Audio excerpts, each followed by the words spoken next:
ഈശോ മിശിഹായിൽ സ്നേഹം നിറഞ്ഞവരെ, 8 നോമ്പിൻ്റെ 7ാമത്തെ ദിവസത്തിലേക്ക് നാം പ്രവേശിക്കുമ്പോൾ ഹൃദയത്തിൻ്റെ യഥാർത്ഥ മാനസാന്തരത്തെക്കുറിച്ചും ആത്മാവിൻ്റെ ഫലങ്ങളെക്കുറിച്ചും തിരുസഭ നമ്മെ ഇന്ന് ഓർപ്പിക്കുകയാണ്.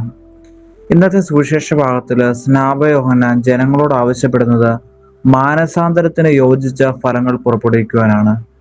പ്രാർത്ഥനയും ഉപവാസവും കേവലം ബാഹ്യമായ ചടങ്ങുകൾ മാത്രമല്ല, മറിച്ച് നമ്മുടെ പെരുമാറ്റത്തിലും മറ്റുള്ളവരോടുള്ള നമ്മുടെ ഇടപെടലുകളിലും അത് മാറ്റങ്ങൾ ഉണ്ടാക്കുമ്പോഴാണ് യഥാർത്ഥത്തിലുള്ള മാനസാന്തരമായി തീരുന്നത്.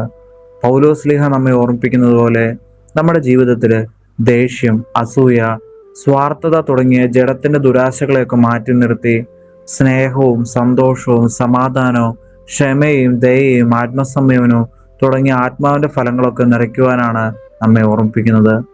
ഈ ആത്മീയ ഫലങ്ങൾ പൂർണ്ണമായി ജീവിച്ചു കാണിച്ച ജീവനുള്ള മാതൃകയാണ് പരിശുദ്ധ അമ്മ.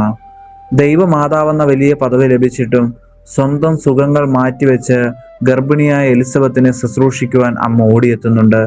കാനായിലെ കല്യാണ വീട്ടില് മറ്റുള്ളവരുടെ വിഷമം കണ്ട് സഹായിക്കുവാനും കുരിശിന്റെ ചുവട്ടിൽ വാളാൽ ഹൃദയം പിളർക്കപ്പെട്ടപ്പോഴും ശാന്തതയോടെ ദൈവഹിതത്തിന് കീഴടങ്ങുവാനും അമ്മയ്ക്ക് സാധിച്ചു. അങ്ങനെ ആത്മാവിന്റെ ഫലങ്ങൾ സമ്പൂർണമായി പുറപ്പെടുവിച്ച കായ്മരമായി അമ്മ നമുക്ക് മുമ്പിൽ നിൽക്കുന്നു. ഇന്ന് നമ്മിലേക്ക് തന്നെ ഒന്ന് നോക്കാം. നാം 8 നോമ്പ് ആചരിക്കുകയും പ്രാർത്ഥിക്കുകയും ചെയ്യുന്നുണ്ട്. എന്നാൽ നമ്മിൽ നിന്നും ആത്മാവിന്റെ ഫലങ്ങൾ പുറത്തു വരുന്നുണ്ടോ?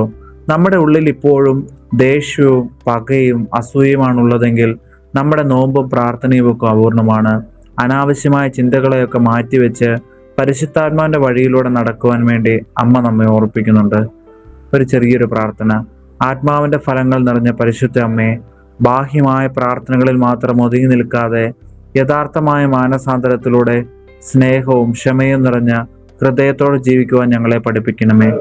അമ്മയെപ്പോലെ ദൈവത്തിന് പ്രീതികരമായ ജീവിതം നയിക്കുവാൻ ഞങ്ങൾക്കായി തിരുമകനോട് പ്രാർത്ഥിക്കണമേ. ആമേൻ.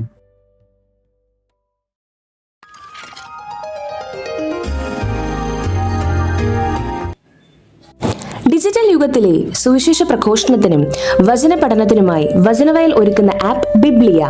www.biblia.in എന്ന സൈറ്റിലും പ്ലേ സ്റ്റോറിലും ബിബ്ലിയ ആപ്പ് ലഭിക്കുന്നതാണ്.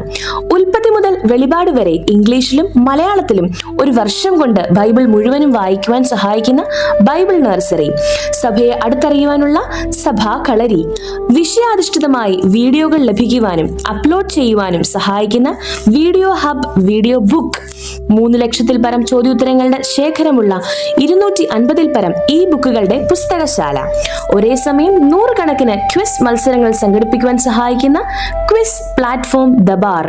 ഈ നവമാധ്യമ അപ്പസ്തോലേറ്റിൽ പങ്കുചേരാൻ ഇന്ന് തന്നെ ഗൂഗിൾ പ്ലേ സ്റ്റോറിൽ നിന്നും ബിബ്ലിയ ആപ്പ് ഡൗൺലോഡ് ചെയ്യുക.